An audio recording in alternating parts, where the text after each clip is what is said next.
Les frères de Joseph et son père sont maintenant en Égypte, précisément à Goshen. Joseph s'est chargé de venir donner l'information à Pharaon. C'est évident, c'est Pharaon qui est le roi, le grand patron d'Égypte. Et à partir du moment où Joseph, son premier ministre, a reçu des étrangers, il est bon qu'il vienne donner l'information à Pharaon. Quand il finit de parler à Pharaon, Pharaon est heureux, il les accueille bien. Joseph fait la présentation de 5 personnes, 5 Israélites, 5 personnes de la maison de son père. Ceux-là aussi viennent confirmer qu'ils sont éleveurs, qu'ils désirent s'installer où il y a des herbes. À cause de la famine, ils ont quitté Canaan. Maintenant qu'ils sont en Égypte, ils veulent s'installer là où il y a de la nourriture pour leurs moutons et tout leur bétail. Pharaon leur permet cela, mais il demande à son tour à voir le père de Joseph, c'est-à-dire Jacob. Lorsque Jacob est devant Pharaon, il bénit Pharaon et dans l'entretien qu'ils ont, Pharaon veut savoir l'âge de Jacob. Jacob lui explique alors qu'il a passé toute sa vie en tant que migrant. Après cette conversation, voici que la famille de Joseph, c'est-à-dire Jacob et tous les autres avec lesquels il est venu, sont installés à Goshen. Car Pharaon avait dit à Joseph, donne à ton père la meilleure partie du territoire. Une fois qu'ils sont installés, Joseph va leur apporter la nourriture quotidienne. Il va leur apporter tout ce qu'il faut pour qu'ils soient à l'aise. Et eux-mêmes, ils vont vaquer à leurs préoccupations.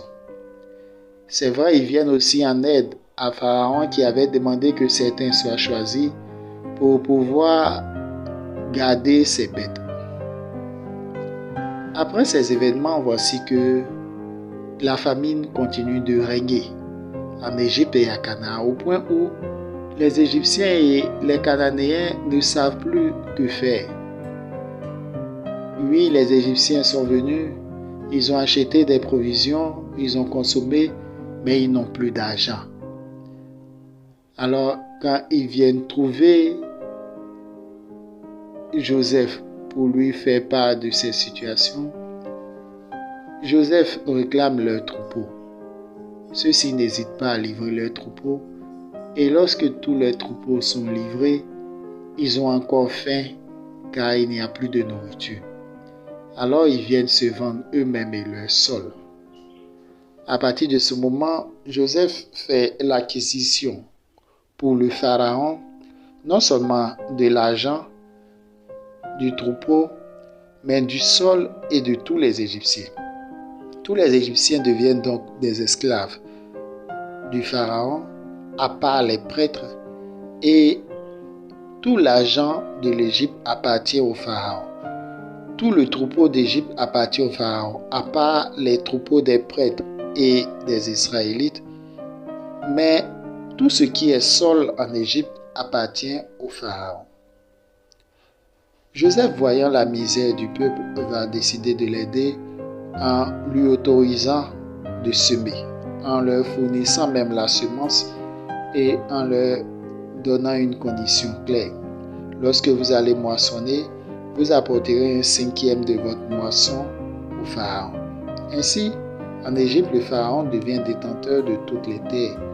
Et comme les Égyptiens sont considérés comme les esclaves du pharaon, le travail de leurs mains rapporte au pharaon le 5e du résultat, le 5e de la moisson. Cette stratégie utilisée par Joseph permet au pharaon de s'enrichir, d'être le suprême des suprêmes, d'être au-dessus de tout le peuple. Personne ne peut être plus riche que le pharaon, car pour toute activité menée, le pharaon perçoit un 5e de tout ce qui est moisson. Le père de Joseph, Jacob, sent ses jours en train de finir. Alors il va appeler Joseph et lui demander de faire un serment de jurer, comme Abraham avait demandé à son serviteur de jurer lorsqu'il l'a envoyé dans sa famille pour prendre une épouse pour Isaac. Jacob ne veut pas être enterré en Égypte. Il veut être enterré, il veut que ses ossements soient enterrés à Canaan. Et c'est cela sa préoccupation. Joseph comprend et jure à son père, il lui fait la promesse, le serment de réaliser ses derniers vœux. Joseph est inspiré par la sagesse du Seigneur.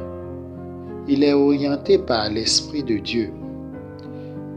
Et comme le Seigneur est avec Joseph et que sa faveur l'accompagne dans tout ce qu'il fait, alors tout ce que Joseph entreprend marche. Malgré toutes les souffrances que Joseph a vécues, il n'a point gardé rancune. Il a vécu la souffrance au milieu de ses frères. Il a vécu la souffrance lorsqu'il s'est retrouvé chez Potiphar. Mais Joseph n'a point gardé rancune. Joseph a continué de faire du bien. Et le Seigneur s'est penché sur Joseph. Et le Seigneur a fait pour Joseph tout ce qui est juste pour que Joseph soit respecté dans cette terre où il est étranger. Nous également, lorsque le Seigneur nous envoie à l'étranger, faisons ce qui est bien. D'abord, continuons d'être attachés au Seigneur. Parce que souvent quand le Seigneur nous envoie à l'étranger, nous oublions le Seigneur. Quand les gens commencent à nous donner les fruits du pays, nous oublions le Seigneur. Quand nous commençons à écouter les habitants de cette terre, nous oublions le Seigneur. Joseph est arrivé, c'est vrai, en Égypte, mais Joseph ne s'est pas détourné du Seigneur. Joseph n'a pas adoré les dieux du pays. Joseph s'est toujours tourné vers le Seigneur. Lorsqu'il s'agissait d'interpréter les songes, Joseph se tournait vers le Seigneur.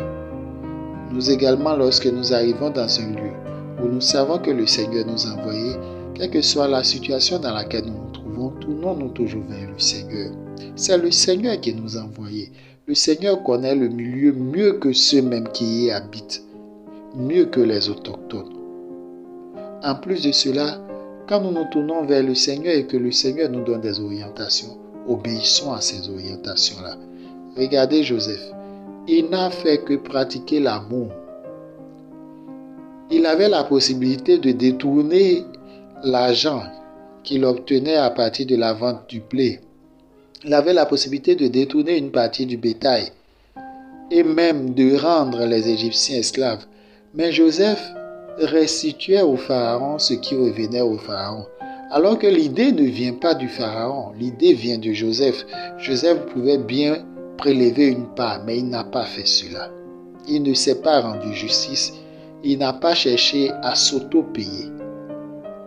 Nous également, lorsque quelqu'un nous fait confiance parce que cette personne se rend compte que nous avons l'Esprit du Seigneur sur nous, ne cherchons pas à nous rendre justice. Ne cherchons pas à puiser dans le fond de cette personne. Joseph, dans sa marche avec les Égyptiens, n'a pas cherché à s'éloigner de la volonté de Dieu. Que Dieu nous aide à toujours pratiquer ce qui est bon à ses yeux, au nom de Jésus.